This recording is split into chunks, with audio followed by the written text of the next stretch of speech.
Hello viewers, Would-Be Ben here with another Bronco video.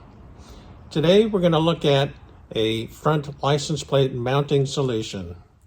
We ordered this Bronco from a dealership in Florida. It took us 2.5 years to get the vehicle, and by the time we finally got the vehicle, we had located to Washington State. So, Florida does not require front license plates, but Washington does. So what do you do to mount the license plate? The Ford factory solution has a plastic bracket that mounts to the front of the grill here. You have to drill through this part of the grill frame, and the plate sits right here under the lower part of the Bronco logo. It's quite a prominent location for the plate, but it also kind of disrupts the nice appearance of the simple Bronco theme. So I shopped around on the internet and I found this solution.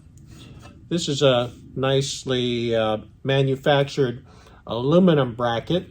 It is powder coated and it's pretty sturdy. It's a nice thick gauge of aluminum, and it's very easy to install.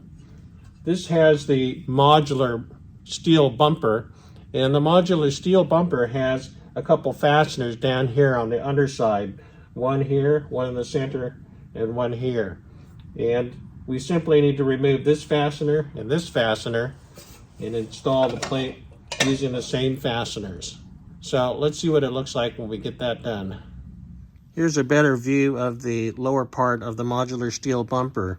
You've got 3 fasteners under the front here. And we'll need to remove the 2 outer fasteners to fasten the new license plate bracket. This square box here is the radar sensor for the adaptive cruise control, and you can't obstruct that without having to relocate it. So putting the license plate down below here will prevent any sort of interference with the adaptive cruise control.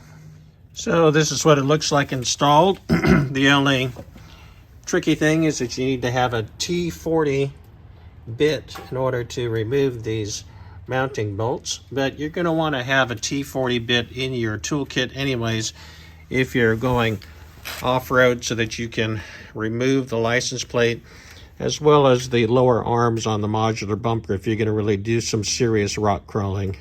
I'd have to say that this looks much nicer than the actual factory mounting bracket. And the fact that it can be easily removed by taking out 2 T40 screws for rock crawling is also a handy feature. So there you have it. We've got a nice solution for mounting the license plate on the front of this Ford Bronco. If you happen to get a Bronco that doesn't have a front license plate holder and you need one, I would highly recommend this. The aluminum construction with powder coat finish ought to last a good long time. It also comes with some really nice stainless steel mounting hardware for the actual license plate. I'll put the description in a link below, and if you find this to be a useful video, please like and subscribe. Well, that's about all we have for today. This is Would-Be Ben signing off. Until next time, bye-bye.